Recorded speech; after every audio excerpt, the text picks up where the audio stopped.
नमस्कार दोस्तों, स्वागत करते हैं आपका हमारे चैनल एग्ज़ाम सभा में। और आज की वीडियो में हम शुरू करने जा रहे हैं एनसीईआरटी। ठीक है, तो एनसीईआरटी के नोट्स को कट को हम शॉर्टकट में यहाँ पे डिस्कस करेंगे। तो जो भी आपके एनसीईआरटी जो भी आपने पढ़ा होगा, ठीक है, तो मतलब क्लास 6 से लेकर क्लास 12 तक जो भी किसी भी एग्जामिनेशन के लिए आपका सफिशिएंट होगा, तो उसी के बारे में हम यहाँ पर डिस्कस करेंगे। तो उन्हीं को ध्यान में रखते हुए मैं शुरू करने जा रहा हूँ आपका ज्योग्राफी का एनसीईआरटी। तो ज्योग्राफी के एनसीईआरटी में जो भी टॉपिक्स हैं, ठीक है, तो उसको बेसिक तरीके से हम यहाँ पे डिस्कस करेंगे। तो सबसे पहले हम एक टॉपिक होता है एयर। ठीक है तो सिंपल टॉपिक, इसको हिंदी में वायु कहते हैं, या फिर इसको अगर कुछ और तरीके से जानना चाहते हैं तो इसको हवा कह सकते हैं। तो कुल मिला के हम एयर के बारे में यहाँ पे डिस्कस करेंगे। बहुत सी सिंपल चीज़ें बात करेंगे यहाँ पे। तो जैसे अगर बात करें कि एयर जो है, तो अगर हम अर्थ की बात करें, अगर मान लिया थोड़ी देर के लिए कि ये आपका अर्थ है, तो अर्थ में हमें एटमॉस्फेयर देखने को मिलता है। तो एटमॉस्फेयर के लिए आपका एयर होना जरूरी है। ठीक है, नहीं तो आपका जो ह्यूमन प्रेजेंस, आपका जो यहाँ पे मनुष्य दिखाई देते हैं, तो उनका प्रेजेंस जो दिखाई देता है वो विदाउट एयर के संभव ही नहीं हो पाता। ठीक है, यहाँ पे जितने भी जीव जंतु दिखाई देते हैं, तो जो मतलब लिविंग बींग्स पाए जाते हैं, ह्यूमन कह लीजिए या फिर कह दीजिए कि लिविंग बींग्स पाए जाते हैं, मतलब जो सांस लेते हैं, ऐसे लोगों का रहना केवल इस बात पर निर्भर करता है कि यहाँ पे एयर है। इसलिए इस चीज़ को पढ़ना आवश्यक भी है, इसको हम समझ सकते हैं। तो अगर हम बात करें कि हमारे जो एटमॉस्फेयर है वो क्या है, ठीक है, इसको हिंदी में बोलते हैं वातावरण, बोल लीजिए। ठीक है, तो वातावरण का मतलब है कि वायु का एक आवरण जो कि हमारे चारों तरफ दिखाई देता है, उसी को एटमॉस्फेयर बोलते हैं। तो एटमॉस्फेयर मतलब कि हवा का कंपोजिशन कुछ होगा, मतलब कि हवा कितने तरीके से हमें यहाँ पे मिलती है। तो बचपन में फिलहाल आपने पढ़ा है, लेकिन उसी बात को यहाँ पे हम देखेंगे। तो यहाँ पे मुख्य तौर पे जो आपको हवा देखने को मिलती है वो आपका नाइट्रोजन, जिसको N2 से डिनोट कर दे रहा हूँ मैं। इसी तरीके से आपका ऑक्सीजन होता है, इसका शॉर्टकट मैं फॉर्मूला लिख देता हूँ। इसके साथ साथ कार्बन डाइऑक्साइड भी देखने को मिलती है, आर्गन, जो कुछ इनर्ट गैसेस भी देखने को मिलती हैं। तो इन्हीं की जो है आपका कंपोजिशन से मिल करके एटमॉस्फेयर क्रिएट होता है। अगर मान लीजिए मैं 100% की बात करूँ, कितने परसेंट की, तो 100% की बात करूँ, तो नाइट्रोजन जो है आपका सबसे अधिक पाया जाता है। ठीक है, उसका परसेंटेज लगभग 78%। मैं यहाँ पे दावा नहीं करता कि एग्जैक्टली सही बता रहा हूँ। ऑक्सीजन जो है आपका लगभग 21%, 21% से थोड़ा सा कम ही होता है। इसके साथ साथ कार्बन डाइऑक्साइड है, ठीक है, तो वो आपका 0.03% होता है। इस फिलहाल इसमें लगातार वृद्धि हो रही है, जो कि एक चिंता का विषय भी है यहाँ पे। तो फिलहाल ये आपका कंपोजिशन दिखाई देता है। ठीक है, कहने का मतलब है नाइट्रोजन जो है वो आपका सबसे मोस्ट मतलब कि मात्रा में पाया जाने वाला गैस है। उसके बाद ऑक्सीजन जो है आपका दूसरे नंबर पे है। ठीक है, इसके साथ साथ अगर हम बात करें कि इसमें इंपॉर्टेंट गैस कौन सी है, ठीक है, मतलब नाइट्रोजन ज़्यादा पाया जाता है, तो इंपॉर्टेंट गैस है आपका ऑक्सीजन। क्योंकि बहुत से, अगर मनुष्यों की बात करें, मनुष्य की बात करें, तो मनुष्यों में जो आपका श्वसन प्रक्रिया होती है, जो ब्रीदिंग की प्रक्रिया होती है, इसको हिंदी में मैं थोड़ा सा लेके चलता हूँ। जो श्वसन की प्रक्रिया होती है, ब्रीदिंग की प्रक्रिया होती है, वो आपका ऑक्सीजन के द्वारा ही संपन्न होती है। हम ऑक्सीजन इनहेल करते हैं, अंदर लेते हैं, और उसके बाद हम उसको जो बाहर छोड़ते हैं उसको हम क्या बोलते हैं, कार्बन डाइऑक्साइड। ठीक है, तो इसी तरीके से कार्बन डाइऑक्साइड के यहाँ पे नाम आ चुका है। अब जो आपका प्लांट्स होते हैं, ठीक है, तो अब प्लांट्स भी जो है आपका ऑक्सीजन और कार्बन डाइऑक्साइड के आसपास की गैसेज ही लेते हैं ज़्यादातर। तो ऑक्सीजन क्या करते हैं, वो आपका रिलीज करते हैं। ठीक है, ऑक्सीजन वो लोग रिलीज करते हैं, कार्बन डाइऑक्साइड को इनहेल करते हैं। मतलब जस्ट अपोजिट टू अस, मतलब जो हम काम करते हैं उसका जस्ट अपोजिट वो लोग करते हैं। तो यहाँ से एक बात साबित होता है कि इन दोनों ने मिल करके कहीं ना कहीं संतुलन बनाया हुआ है, मतलब प्लांट ने और जो आपका मनुष्य या फिर ह्यूमन पाए जाते हैं उन दोनों ने। ठीक है, तो उम्मीद करता हूँ ये बात आपको समझ में आ गई होगी। अब इसके बाद हम स्ट्रक्चर ऑफ एटमॉस्फेयर के बारे में डिस्कस करेंगे। सो एटमॉस्फेयर का जो अगर स्ट्रक्चर की बात करें, मतलब कि इसको हिंदी में मैं लिखता हूँ संरचना। ठीक है, मतलब हिंदी इंग्लिश दोनों का यहाँ पे समन्वय होना चाहिए।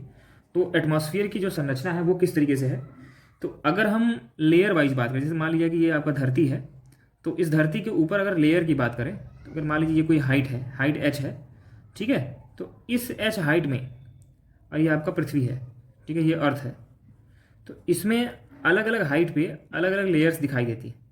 तो इन लेयर के आधार पे, मतलब ये परतों के आधार पे, जो परतों के आधार पे हम इसको 5 पार्ट में डिवाइड कर सकते हैं। कितने, 5 भागों में डिवाइड कर सकते हैं।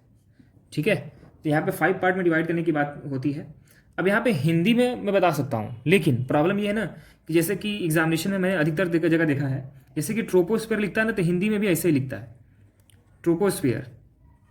ठीक है, ऐसे ही लिख देगा, क्षोभ मंडल लिखेगा ही नहीं, तो परेशान आप होगे। तो इसीलिए मैं क्या करूँगा कि जितने भी 5 के लेयर के नाम है उसको मैं क्या करूँगा, अंग्रेजी में ही बताऊँगा, और उसको चाहे हिंदी में ऐसे समझ लीजिए चाहे इंग्लिश में समझ लीजिए, दोनों के लिए बात एक ही है। तो मैं यहाँ पे पहला लिखता हूँ आपका ट्रोपोस्फीयर। पहला क्या है, ट्रोपोस्फीयर। ठीक है, स्फीयर मतलब होता है आपका गोला, और इसको आप परत मान लीजिए, थोड़ी देर के लिए परत मान लीजिए, क्षोभ मंडल इसको कहते हैं, लेकिन कोई मतलब का नहीं है, आप इसको ट्रोपोस्फीयर ही समझो। अब ट्रोपोस्फीयर की खासियत समझते हैं सबसे पहले, ठीक है। इसको पूरा मैं लिखूंगा नहीं, लेकिन समझाऊंगा पूरी बात। तो ये आपका इसमें एटमॉस्फेयर का सबसे इंपॉर्टेंट लेयर भी है।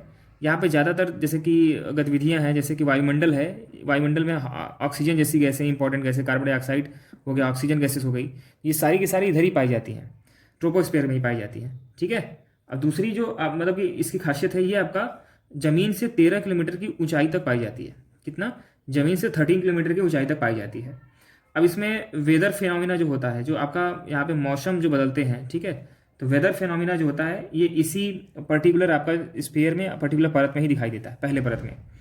इसके साथ साथ जैसे रेनफॉल होती है, तो रेनफॉल जो होती है वो इसी पर्टिकुलर ट्रोपोस्फीयर में ही परिवर्तन होता है। मतलब कि अगर बात करें बादल की, तो बादल किस स्फीयर में बनते हैं? ट्रोपोस्फीयर में ही बनते हैं। ये भी बात आपको समझ आ रही होगी। अब हेल स्टॉर्म हो गया, मतलब कि जो भी तूफान वगैरह आते हैं, ये सारी चीज़ें क्या है? ट्रोपोस्फीयर की ही घटनाएं हैं। अब जो सेकंड टाइप का आपका स्फीयर आता है, या फिर जो दूसरी परत है, ठीक है, यहाँ पे मैं स्पेस क्रिएट करता हूँ, तो जो दूसरी परत पाई जाती है उसको हम बोल सकते हैं स्ट्रेटोस्फीयर। क्या बोल सकते हैं? स्ट्रेटो और स्फीयर तो जानते ही हो आप। तो ये आपका स्ट्रेटोस्फीयर है, आपका सेकंड टाइप की परत। ये जस्ट ट्रोपोस्फीयर के ऊपर होता है, ठीक है। अब इसमें इसका जो एक्सटेंट होता है वो आपका 18 किलोमीटर से लेकर के 50 किलोमीटर के बीच का जो एक्सटेंट है वो आपका स्ट्रेटोस्फीयर का एक्सटेंट है, ठीक है। अब इसमें वेदर फिनोमिना नहीं होती है। जैसे मौसम की मैं बात कर रहा था, यहाँ पे मौसम से, हमारे धरती के मौसम से कोई लेना देना नहीं है, जिसको मैं मौसम लिख के काट दे रहा हूँ, तो आप यहाँ पे समझ जाओगे। इसके साथ साथ मतलब वेदर से इसका कोई लेना देना नहीं है। उसके साथ साथ अगर इसकी बात करेंगे, ये सबसे उपयुक्त है फ्लाई करने के लिए, जो आपका मतलब एरोप्लेन वगैरह होती है, हवाई जहाज इसको लिख देता हूँ, जो हवाई जहाज वगैरह उड़ती है वो आपका इसी पर्टिकुलर लेयर पे ही उड़ती है। मतलब ट्रोपोस्फीयर हो गया, ट्रोपोस्फीयर का स्ट्रेटोस्फीयर हुआ। स्ट्रेटोस्फीयर में आपका 18 किलोमीटर से 50 किलोमीटर के बीच का एरिया होता है, और यहाँ पे मौसम की कोई भी तरह की कोई भी गतिविधि नहीं होती है। हवाई जहाज आपका इसी स्फीयर में, या फिर कह लीजिए कि इसी पर्टिकुलर लेयर पे आपका यहाँ पे देखने को मिलती है, यहीं पे आपका चलती है हवाई जहाज। तीसरे तरीके का जो आपका स्फीयर है, कह लीजिए, या फिर कह लीजिए कि तीसरे तरह की जो घटना है वो कुछ इस तरीके से है कि उसको हम बोल सकते हैं मीजोस्फीयर। क्या बोल सकते हैं? मीजो और स्फीयर। स्फीयर तो आप समझ ही रहे हो। तो मीजोस्फीयर जो है, सबसे पहले आप ये समझिए कि ये आपका थर्ड लेयर है, ठीक है, और ये किसके ऊपर पाया जाएगा? स्ट्रेटोस्फीयर के ऊपर पाया जाएगा। और ये जो है आपका लगभग 80 किलोमीटर तक पाया जाता है। कहाँ से? 50 किलोमीटर से लेकर के 80 किलोमीटर के बीच में आपका मीजोस्फीयर देखने को मिलता है। अगला जो पॉइंट है वो आपका है 4th नंबर, ये आपका है थर्मोस्फीयर, ठीक है। ये आपका थर्मोस्फीयर है, और थर्मोस्फीयर का जो एक्सटेंट है, अगर उसकी बात करेंगे, तो ये 80 किलोमीटर से लेकर के 400 किलोमीटर के आसपास तक दिखाई देता है, ठीक है। तो ये बात आपको समझ आ गई होगी। यहाँ पे जो टेम्परेचर होता है, यहाँ पे देखो, थर्मो मतलब क्या होता है? थर्मल मतलब टेम्परेचर संबंधित कोई भी चीज़ है। टेम्परेचर जो होता है आपका बहुत तेज़ी से, मतलब तेज़ी से चेंज होता है, या फिर कह लीजिए कि राइज होता है, बढ़ता है, ठीक है। टेम्परेचर यहाँ पे काफ़ी तेज़ी से बढ़ता है। तो आप इसको समझ लीजिए बात को, ठीक है। जैसे जैसे हाइट बढ़ती है, मतलब जैसे यहाँ पे अगर मान लीजिए कि यहाँ पे धरती है आपकी, तो जैसे जैसे आपका हाइट बढ़ना शुरू होगी, तो अगर हाइट बढ़ेगी तो टेम्परेचर भी बहुत तेज़ी से बढ़ेगा। यहाँ पे यही आपका रिलेशन होता है। इसके साथ साथ इसमें जो रेडियो कम्युनिकेशन होता है, जो आप रेडियो कम्युनिकेशन अगर सुनते हैं, ठीक है, मतलब कि रेडियो जॉकी वगैरह आपने देखा होगा कि 93.5, ठीक है, और 98.3, तो मतलब इस तरह के जो रेडियो स्टेशन होते हैं वो कहाँ से ऑपरेट होते हैं? रेडियो कम्युनिकेशन का जो स्टेशन है वो आपका इसी थर्मो लेयर में ही देखने को मिलता है, थर्मोस्फीयर लेयर में ही देखने को मिलता है, ठीक है। तो उम्मीद करता हूँ आपको ये बात समझ में आ गई होगी। लास्ट में आपका 5th नंबर होता है, और उसको हम बोलते हैं एक्सोस्फीयर, ठीक है। मतलब ये बाहर का स्फीयर है, सबसे बाहरी स्फीयर आपका जितना भी वातावरण को माना गया है। और इसके बाद माना जाता है कि जो धरती का वातावरण है, जो अर्थ का आपका एटमॉस्फेयर है, वो खत्म हो जाता है। मतलब अर्थ का उसके बाद कोई भी प्रभाव नहीं रह जाता, उसी को एक्सोस्फीयर बोलते हैं। तो ये एक्सोस्फीयर जो होता है आपका, ये लास्ट और सबसे अपर लेयर, ठीक है, लास्ट कह लीजिए, या कह लीजिए कि सबसे अपर लेयर के रूप में आपको ये दिखाई देती है। अब इसमें अपर लेयर में इसको दिखाई देता है, जिसका जो एक्सटेंट है वो 5 किलोमीटर से जो भी ज़्यादा होगा, 5 किलोमीटर प्लस जो होगा, उस डिस्टेंस को हम एक्सोस्फीयर बोलते हैं, ठीक है। उसको कुछ लोग हिंदी में बहिर्मंडल के नाम से भी जानते हैं। फिलहाल मैंने पहले बताया कि आप एक्सोस्फीयर वगैरह जानेंगे, बहिर्मंडल को जाने की आवश्यकता नहीं है। अब मैं आगे जो बात करूंगा वो है आपका वेदर और क्लाइमेट के बारे में, ठीक है। तो मैं वेदर और क्लाइमेट के बारे में यहाँ पे डिस्कस करूँगा। बहुत से एग्जामिनेशन में आपसे पूछा जाता है कि वेदर क्लाइमेट में डिफरेंस क्या होता है, ठीक है। तो इसको हिंदी में अगर मैं बात करूँ तो इसको मैं लिख सकता हूँ मौसम और जलवायु, मौसम प्लस जलवायु। मैं शॉर्टकट में आपको बताता हूँ कि कहीं की जलवायु जो होती है वो आपका बड़े समय के लिए होती है, जैसे 30 साल के लिए, 30 ईयर्स के लिए, 50 साल के लिए, ऐसा इसका मतलब सामना होता है। मतलब इतने समय के लिए किसी भी जगह की जलवायु एक जैसी होती है। मौसम क्या है, मौसम तो आपका 2-4 दिन में बदल जाता है। आज बारिश हो रही है तो कल पता चला कि बहुत ज़्यादा गर्मी पड़ जाए। तो मौसम का कोई यहाँ पे लेना देना नहीं है, बहुत जल्दी जल्दी आपका मौसम चेंज होता है। मौसम की तरह तुम भी, ये इस तरह के गाने भी बने हुए हैं। तो आप समझ सकते हैं कि मौसम के बारे में कहा गया है कि ये बदलाव, मौसम में जो बदलाव है वो काफ़ी त्वरित है, बहुत जल्दी जल्दी आ जाता है। जबकि जलवायु में जो बदलाव है वो आपका स्थिर है, सिचुएटेड है, मतलब कि स्टडी है, इसको कह सकते हैं स्टडी स्टेट में होता है, लगभग न के बराबर बदलता है, मतलब ये बदलता नहीं है जल्दी, ठीक है। अब जो वेदर कंडीशन है किसी भी प्लेस का वो बहुत लंबे समय तक अगर बना रह जाए, ठीक है, तो उसी को क्लाइमेट कहते हैं। अगर क्लाइमेट की बात करेंगे तो अगर कहीं की मौसमी जो परिस्थितियां हैं, मौसमी परिस्थितियां अगर एक जैसी बनी रहें, ठीक है, एक जैसी अगर बनी रहती है तो उसको क्या बोलते हैं, उसको बोलते हैं जलवायु, ठीक है, उस जगह की जलवायु बोलते हैं। अब जो है बात करेंगे कि टेम्परेचर क्या होता है, क्योंकि टेम्परेचर का इफेक्ट जो है वो आपको दिखाई देता है वेदर में और क्लाइमेट में। तो टेम्परेचर क्या होता है कि ये डिग्री ऑफ, बात करेंगे तो इसको, तो ये आपका होता है कि डिग्री ऑफ हॉटनेस या कूलनेस, कि कोई भी चीज़ कितना हॉट है या फिर कितना कूल है, उस चीज़ को मेजर करना है। जैसे मान लीजिए कि यहाँ पे 2 बाल्टी आपने ली है, ठीक है, यहाँ पे मैं आपको दिखा रहा हूँ। यहाँ पे मान लीजिए कि 2 बाल्टियाँ ली हैं, इसमें आपका पानी भरा हुआ है, वाटर नंबर 1, वाटर नंबर 2, और इन दोनों में आपसे पूछा जा रहा है कि बताइए कि इसमें से कौन सा हॉट है। इसका टेम्परेचर T1 है, इसका टेम्परेचर T2 है। आपने हाथ लगाया, हाथ को अंदर महसूस किया तो पता चला कि जो टेम्परेचर T1 है वो ज़्यादा है टेम्परेचर T2 की अपेक्षा। तो इस तरीके से जो डिग्री ऑफ हॉटनेस और कूलनेस को बताने का तरीका है उसी को टेम्परेचर कहते हैं। कोई आपसे पूछे कि टेम्परेचर क्या है, what is the mean by temperature, then you can easily say that the degree of hotness and coolness, the measure of degree of hotness of coolness is called the temperature, ठीक है। कोई अगर आपसे पूछ ले कि एयर प्रेशर क्या होता है, एयर प्रेशर मतलब एयर प्रेशर को मैं एयर पी लिख रहा हूँ यहाँ पे, तो इस चीज़ को मैं यहाँ से हटा दे रहा हूँ, ठीक है। तो एयर प्रेशर को अगर कोई पूछे तो आप क्या बताओगे कि प्रेशर जो कि एक्सर्ट किया जाता है by the weight of air on the earth surface. Earth surface बोल लीजिए, फिर जैसे मान लीजिए कि कोई भी यहाँ पे बॉक्स है, यहाँ पे कोई भी प्रेशर जो एटमॉस्फेयर के द्वारा, जो वातावरण के द्वारा प्रेशर एक्सर्ट किया जा रहा है, उस प्रेशर को ही क्या बोलते हैं, एयर प्रेशर बोलते हैं। कि मतलब हवा किसी भी चीज़ में कितना है। कभी कभी आपने देखा होगा, जैसे मान लीजिए कि आप यहाँ पे मैदान पे खड़े हैं, ठीक है, और वहाँ पे अचानक क्या हुआ कि हवा बहने लगी, ठीक है, हवा ऐसे से बहने लगी, तो आपने देखा होगा कि आपके मुंह पे धक्के पड़ते हैं थोड़ा सा, मतलब शरीर थोड़ा पीछे जाता है। ऐसा क्यों होता है? ये केवल होता है आपका एयर प्रेशर की वजह से। तो उम्मीद करता हूँ आपको ये बात भी समझ में आ गई होगी। अब आज का लास्ट टॉपिक अगर देखें तो उसको मैं विंड बोलूँगा, ठीक है, मतलब एयर की बात कर रहे हैं तो वहाँ पे लास्ट टॉपिक जो होगा आपका वो विंड होगा, ठीक है। तो विंड को कितने तरीके से डिवाइड कर सकते हैं, या फिर पहले विंड क्या होती है, तो ये आपका होता है movement of air, movement of air मतलब हवा की गतिविधि जो है, मूवमेंट ऑफ एयर को ही हम क्या बोलते हैं, विंड बोलते हैं। मतलब कि इसको बोल सकते हैं हवा की गति या गतिविधि। मूवमेंट मतलब होता है गतिविधि, मतलब कैसी चलती है, तेज चलती है कि धीरे चलती है, इस तरह की जो घटनाएं होती हैं उसको हम बोलते हैं विंड बोलते हैं, ठीक है। विंड 3 तरीके की होती है, यहाँ पे आप जान लीजिएगा। पहला जो होता है आपका होता है परमानेंट, पहला जो होता है आपका परमानेंट, कहीं कहीं की बात होती है कि हमेशा हवा चलती रहती है, ठीक है, हल्की हल्की हवा चल रही है। तो परमानेंट मतलब इसको हम बोल सकते हैं हिंदी में स्थाई, स्थाई पवनी, हवा को क्या बोलते हैं, पवन बोलते हैं। तो स्थाई पवनी ये आपका पहला तरीका हो सकता है। तो परमानेंट जो आपका होती है इसको हम व्यापारिक पवने या फिर ट्रेड विंड भी बोलते हैं।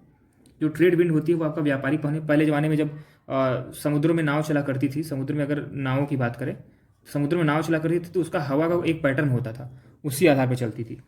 इसी तरीके से परमानेंट जो विंड होता है वो ब्लो करते हैं थ्रू आउट द ईयर, मतलब वो साल भर एक ही दिशा में चलते हैं, साल भर, इसको मैं लिख दे रहा हूँ, समान होते हैं। तो ये इसकी कुछ खासियत होती है परमानेंट। जैसे कि ट्रेड विंड भी एक तरह का परमानेंट विंड है। यहाँ पे मैंने सपोर्ट में एक एग्जांपल भी दे दिया है। दूसरा आपका होता है सीजनल। दूसरा क्या होता है, सीजनल। तो सीजनल जैसा कि नाम से भी क्लियर है कि ये आपका मौसमी पवनें होती हैं, ठीक है, मौसमी पवनें होती हैं। ये आपका स्थायी नहीं होती है। मौसम मौसम की बात है, बरसात हो रही है, गर्मी पड़ रही है तो लू चलेगा, इस तरह की चीज़ें होती हैं। तो ये विंड जो होती है आपका डायरेक्शन चेंज कर सकती है जैसे जैसे सीजन चेंज होता है। जैसे मानसूनी पवनों की बात किया जाए, भारत में जो मानसूनी पवनें हैं, मानसूनी पवनें जो हैं वो एक तरह की आपका सीजनल विंड है। हमेशा तो मानसून आता नहीं है, इसका मतलब क्या है, क्यों नहीं आता है, उसके पीछे का एक बेसिक रीज़न है कि वहाँ पे जो सीजनल विंड है वही प्रभावी होती है। ठीक है, लू की बात करेंगे, जैसे कि LW लू, मतलब लू का मतलब क्या होता है, गर्मी में चलने वाली हवाएं। तो ये ऐसा क्यों होता है, सीजन की वजह में चलता है। ठंडी में क्या लू चलती है, नहीं चलती है, ठंडी में शीतलहरी चलती है। ठीक है, इस तरह की जो चीज़ें हैं वो स्पष्ट रूप से यहाँ पे पेश करती हैं कि हाँ कि इस तरह की बातें देखने को मिल रही है। तीसरा जो आपका या लास्ट टाइप का जो विंड है उसको बोलते हैं लोकल विंड। उसको क्या बोलते हैं, लोकल विंड। लोकल विंड को क्या बोल सकते हैं कि स्थानीय पवनें। स्थायी और स्थानीय में अंतर है, ध्यान रखिएगा। इस स्थान और जगह जगह की बात, जैसे कि अगर पता चला कि आप हिल स्टेशन पे चले गए तो वहाँ की हवा की स्थिति कुछ और है। अगर आपने मैदानी भाग में कहीं पे गए हैं, ठीक है, ग्राउंड लेवल पे कहीं पे आप हैं, तो वहाँ पे सिचुएशन कुछ और रहेगी। अगर मान लीजिए समुद्र के किनारे आप पहुँच गए, ठीक है, मतलब सी के किसी बैंक के किनारे, नदी के बैंक किनारे पहुँच गए, तो अलग अलग जगहों पे आपके जो लोकल विंड है उसका एग्जाम्पल कुछ अलग होगा। ठीक है, अब समझते हैं कि ये विंड ऐसे होते हैं जो कि सर्टेन पीरियड ऑफ टाइम के लिए, वो कुछ दिनों के लिए चल सकते हैं, कुछ साल के लिए भी चल सकते हैं। पता चला कि समुद्र के किनारे की जो कंडीशन है वो हमेशा साल भर एक ही रहे। तो इस तरह की चीज़ें जो है आपका, ये आपका लोकल विंड में आती है। और जो लू मैंने बताया था ना, लू को जनरली लोकल विंड के नाम से भी जानते हैं। क्यों, लू आपका दोनों कैटेगरी में कैसे आ गया, एक खासियत तो उसका मौसम है, क्योंकि वो आपका गर्मी के मौसम में ही चलती है, तो इसलिए उसको मैंने आपका सीजनल में रखा। लेकिन लोकल विंड में रखने का वजह क्या है, क्योंकि जो लू होता है, ठीक है, मतलब जो लू वाली पवनें होती हैं वो आपका नॉर्थ इंडिया में ज़्यादा देखने को मिलती है, नॉर्थ इंडिया में। तो ये इसका मतलब क्या हुआ कि ये किसी क्षेत्र की बात की जा रही है, स्थान की बात की जा रही है। नॉर्थ इंडिया में गर्मी ज़्यादा पड़ती है तो वहाँ पे लू चलती है, और जगहों पे नहीं चलती है। तो इस तरीके से इस वीडियो में फिलहाल इतना ही। NCERT के और भी बेसिक्स से जितने भी आपके चैप्टर्स आ सकते हैं, फिलहाल अभी तो हम लोग NCERT के ज्योग्राफी की यहाँ पे डिस्कस करें। यहाँ पे आप देख सकते हैं टॉपिक मैंने लिखा है, तो इसमें NCERT ज्योग्राफी के जितने भी इंपॉर्टेंट टर्म्स हैं उसको हम डिस्कस करेंगे, लेकिन उसके बाद अन्य विषयों पर भी हम जाएंगे। तो इसी तरह के वीडियोस देखना चाहते हो तो हमारे चैनल को आप सब्सक्राइब कर सकते हैं। धन्यवाद।